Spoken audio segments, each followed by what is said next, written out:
What's going on, everybody? Welcome back to WAEofFishing. I'm out here in the garage. I'm super geeked because I can't go fishing. Some of y'all can.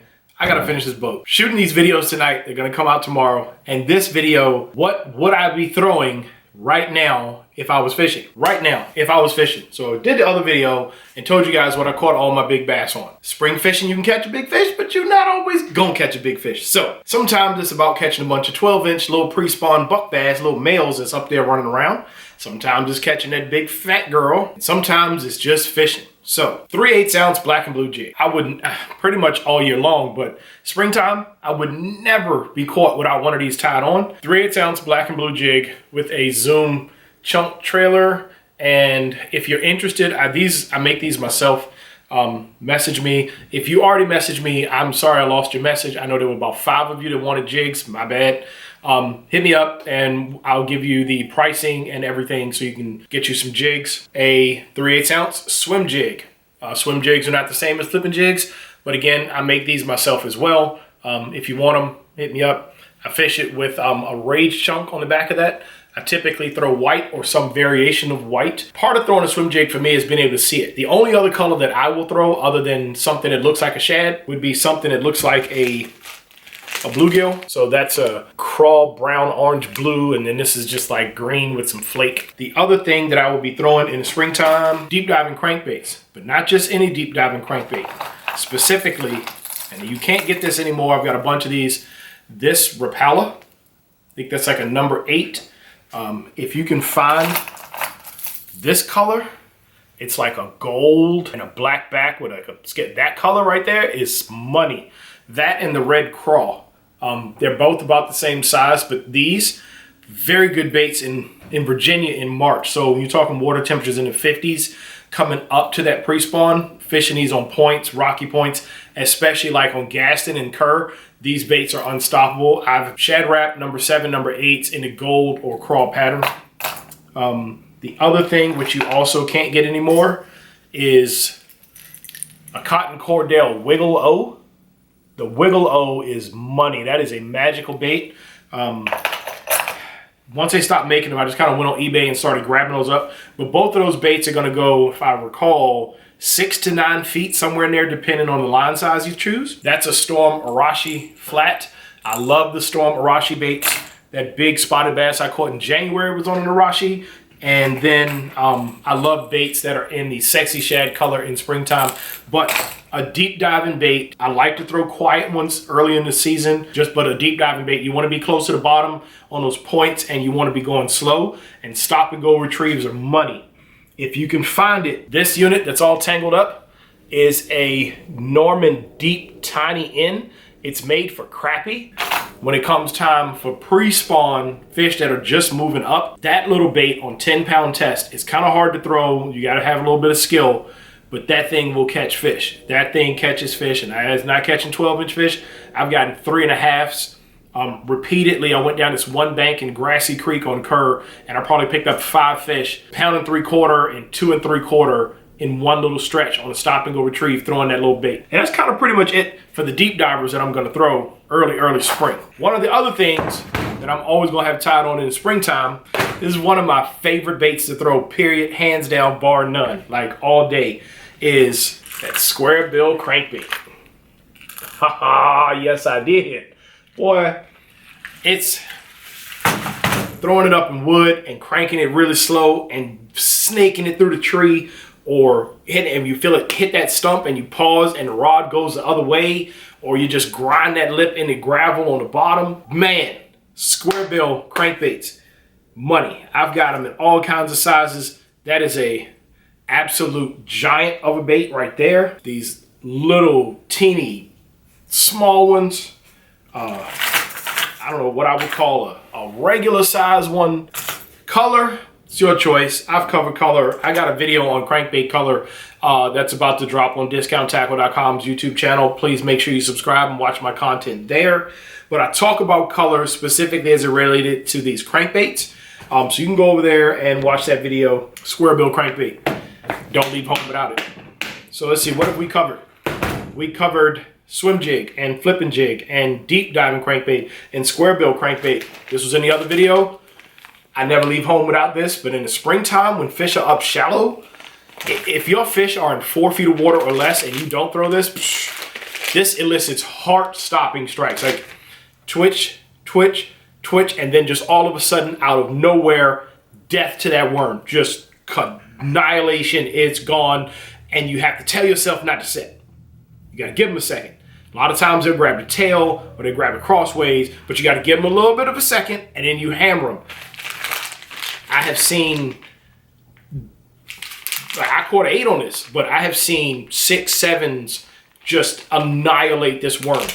Super versatile, everything shallow eats this bait. Wacky rig, dead stick. You can stick a nail in the head of it. You can do all kinds of stuff. I'm probably gonna do an entire video tonight just talking about this. That's the brand I use. I will link it below. I think I can find them on Amazon, but I'll give you a link for that below. Always have a pink worm tied on. Typically 10 to 12 pound test on a medium action spinning rod, medium fast action spinning rod, with a pretty decent drag. I'm also gonna have a chatterbait tied on. This is like the gift and the curse for me, because I get bit, but they don't come to the boat. Hoping that the jackhammer does better. Spinnerbaits, always gotta have a spinnerbait tied on. Super versatile. You can bring it through everything. It won't get hung like a chatterbait will. It comes through wood, it comes through lily pads. You can kiss the top of grass. You can control the depth. Unlike a chatterbait, if I burn this, it's gonna come up. If I slow down, it will sink lower, right? You can fish this. You can vary the depth on a retrieve. You can cast out and click it in as soon as it hits the water and burn it, and get it to wake. So if you're coming up on a stump, it'll bulge the surface of the water and put out that pressure wave. And it's got the flash and the ting, ting, ting with the metal hitting. And when it comes past the stump, you can slow down the retrieve and the bait will dive. And then you can slow crawl it on the bottom and it'll hang at the bottom. You can pop your rod and reel a little bit and it'll hit mid-depth. Like you can do all these different depths on one retrieve. Versatile, and this has caught 3 out of my 4 8-pounders right there. Okay.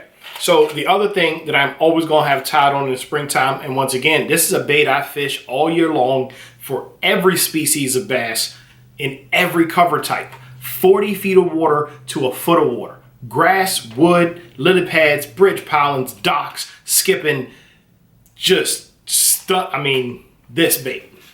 That is a Charlie Brewer. I don't know where the focus is. A Charlie Brewer slider worm, okay? I'll put some stills up of this because I don't think I can get it to come through on the camera. But what this is a bullet jig head on a, it's a bullet weight on an offset shank worm hook. 1/16, 1/8, 3/16, quarter ounce. You can get them in different sizes. I always throw the 1/8 ounce. And slider worm is a whole system, right? So they make the baits to go on this. And they're worth mentioning because the worms that go on sliders are different than other worms. But it's very versatile, and a lot of times I will use a robo worm in different colors. I tend to stick with dark colors. One of the best baits I've ever seen for it, it's not super cheap, is a Producto tournament worm in 4-inch. They make this grape silver flake color, which is a color that I just absolutely am in love with. The plastic is super soft. Any little action of a rod and a worm just goes crazy. But you do tear them, and they are fairly expensive because there's a lot of attention that goes into these Producto worms. In the springtime, I love throwing a paddle tail on this. And I have to put a still up of this because I know that camera's not gonna pick it up. What this is a Lucky Strike Scrounger Head. So I think SB Fishing calls it a dealie. I use the Scrounger brand, and there's other brands you can get. But the Scrounger comes with a Gamakatsu hook. And what this does, it kind of makes the bait shimmy and very subtle vibrate. I usually throw it on 1/8 ounce and 3/16 ounce heads. And this is a finesse presentation for me. So I stay with a 4-inch Swimbait. So what I have here is a swimming Super Fluke. You can see it's not a very big bait, but I usually am on 10-pound test, 1/8 ounce head. And so I end up with, if I can show that, kind of that package right there. And that's not going to show up. The camera's trying to focus on my face. But I fished that on medium action rod, 10-pound test, slow retrieve. And you barely pick up any vibration and thumping, but that tail kicks, and because this is distorting water, it kind of makes the bait do this weird rolly thing. And so what you're noticing, your fishing point, secondary points is where I fish it. Fish are staging up to go into pockets. And you're winding it, and then you just kind of feel something. If you've ever gone crappie fishing, it's like that. Sometimes they hit it and dive off and you feel the pull, but they take this thing deep, they eat the whole thing, and you hook them. But sometimes it's just like subtle difference. And so what I do is I just kind of reel down and sweep into them. And I've gotten them all the way up to 4-pound test on a 1/0 hook. I mean, 4-pound bass on a little teeny 1/0 hook. Absolutely devastating package. Scrounger head and a 4-inch paddle tail. Again, this year I'm switching over to the Winnow. It's actually out. The prototype was approved that January of 2020. And it came out January 2021. Because Nico baits it takes a while to make them. They're perfect, and it takes a while to get them there. So that is not a paid promotion. Nico does not pay me. I'm not on staff. Hashtag not sponsored. I just know a guy.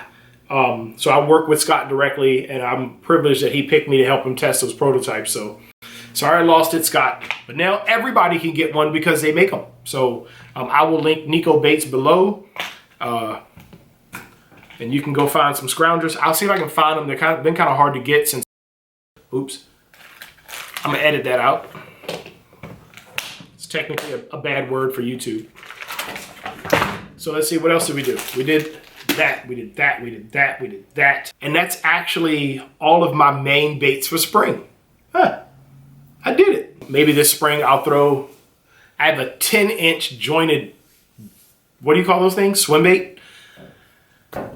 It's hard for a finesse fisherman to throw a 3-ounce minnow bait out there in the water anywhere in the world. I'm trying, guys. I'm trying, but I'm comfortable with that 6-pound test, and 20-pound with a 3-ounce bait. When it hits the water, it sounds like it's scared every fish in existence. It's hard for me to not put it down. I picked it up. Well, I put that joint right back down.